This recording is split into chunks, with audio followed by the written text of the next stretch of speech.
Sebuah gagasan mengenai ditemukannya bukti peradaban di Gunung Sadahurip menimbulkan beberapa polemik.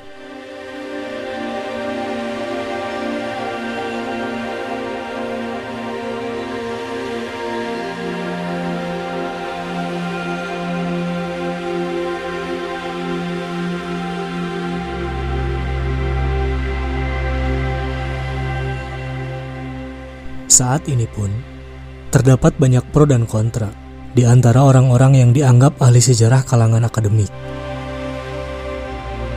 Wajar, karena catatan sejarah mengenai peradaban leluhur Nusantara bernama Lemurian belum pernah ada dalam kurikulum pendidikan sejarah.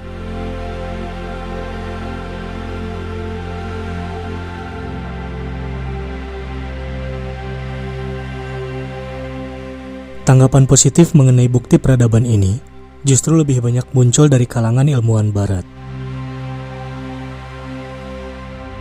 Gunung atau piramida Sadahurip beberapa kali muncul dalam tayangan Ancient Alien di History Channel.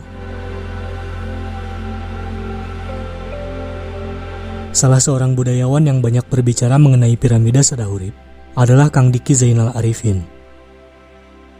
Beliau mengatakan tentang adanya prasasti di Sadahurip yang ditulis oleh nenek moyang bangsa Indonesia yang berbudaya tinggi dengan aksara Lemurian yang usianya jauh lebih tua dari huruf Palawa dan Sanskerta.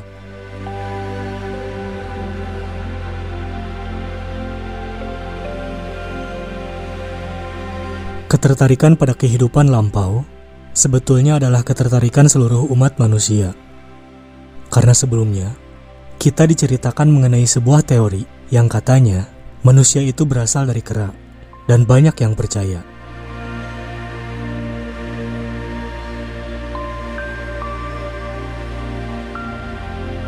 Saya salah satu orang yang tidak percaya jika manusia berasal dari kera. Kalau Anda mau percaya, ya silahkan, itu pilihan Anda. Namun, kita juga harus membuktikan bahwa manusia tidak berasal dari kera.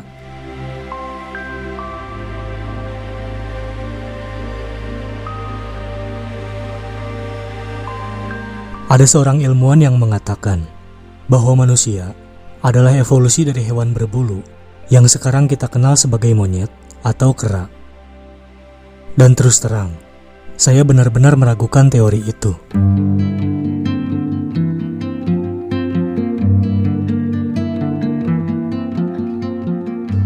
Apabila kita bicara teori mengenai asal-usul manusia, berarti kita juga harus melihat jauh ke belakang. Asal-usul dari dunia itu sendiri. Asal-usul tentang bagaimana manusia mampu mengerjakan sesuatu, menciptakan sesuatu, berkarya, dan bertahan hidup. Bagaimana manusia mampu membuat adab, kemudian beradab, dan akhirnya membuat sebuah peradaban.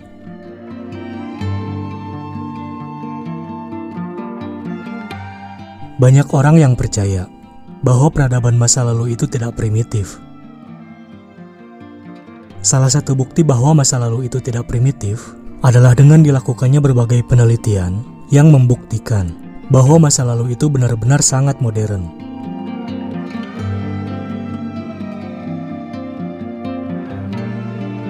Masa lalu itu sudah mengenal antigravitasi. Masa lalu sudah mengenal Wimana. Wimana adalah alat yang membantu manusia dalam menolak gravitasi bumi. Hal itu sudah dikenal. Namun, mengapa itu seolah-olah menjadi hilang?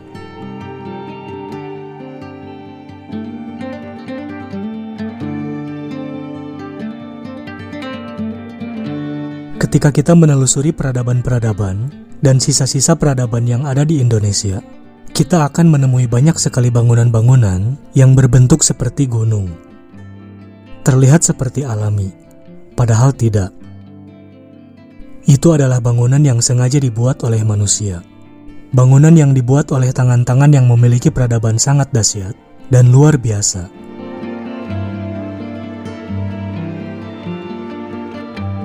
Contohnya adalah Gunung Padang. Kita tahu bahwa orang-orang lebih mengenalnya sebagai sebuah gunung. Namun sebenarnya, itu adalah sebuah gedung atau bangunan yang sengaja dibuat oleh manusia bentuk bangunan dan bentuk tumpukan batuan yang ada di sana dibuat oleh manusia. Meskipun memang sebagiannya adalah batuan alami. Namun, kandungan besi yang ada di bebatuan Gunung Padang ini sangat tinggi. Bahkan, bisa mencapai 40% dari batu-batuan normal.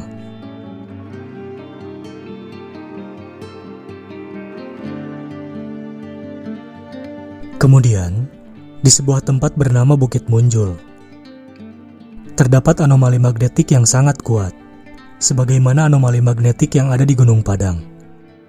Itu benar-benar luar biasa. Karena anomali magnetik ini membuktikan bahwa masa lalu itu tidak sesederhana seperti yang kita kira.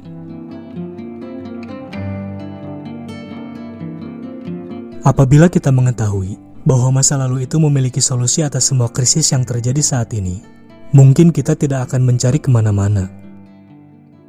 Karena jawaban itu sebenarnya sudah kita miliki. Contohnya, anomali magnetik yang terdapat di Bukit Munjul ini.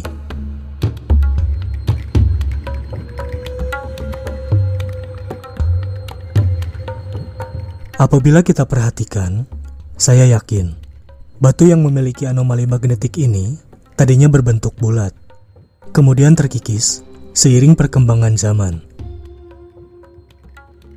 Ini membuktikan sebuah teknologi masa lalu yang luar biasa dan sudah mengenal magnet.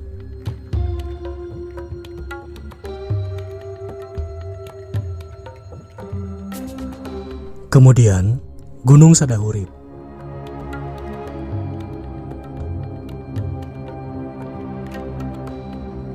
Gunung ini benar-benar berbentuk kerucut sempurna, layaknya sebuah piramida. Terdapat sebuah prasasti yang ditemukan di sekitar Gunung Sadahurip. Masyarakat di sana sudah menemukannya jauh-jauh hari, namun tidak mengumumkannya kepada dunia.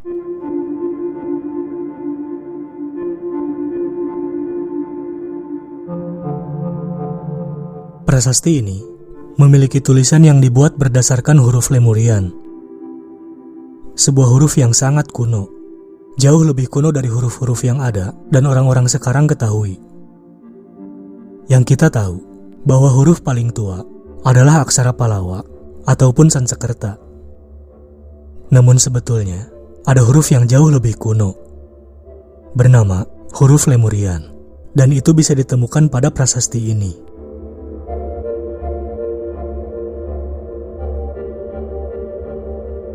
Huruf-huruf ini tadinya sangat jelas, dengan memiliki kandungan emas. Dan ketika ditemukan, ia memancarkan cahaya, sebelum kemudian logam-logam emas tersebut dicungkili oleh penduduk.